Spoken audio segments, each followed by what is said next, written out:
या देवी सर्वभूतेषु मां स्कंद माता रूपेण संस्थिता। नमस्तस्याय नमस्तस्याय नमस्तस्याय नमो नम। नवरात्रि के 5वें दिन स्कंद माता की पूजा की जाती है। मां दुर्गा का 5वां रूप स्कंद माता कहलाता है।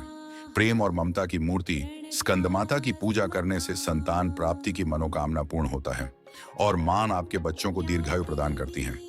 भगवती पुराण में स्कंद माता को लेकर ऐसा कहा गया है कि नवरात्र के 5वें दिन स्कंद माता की पूजा करने से ज्ञान और शुभ फलों की प्राप्ति होती है।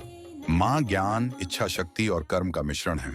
सर्वभूतेषु बुद्धिरूपेण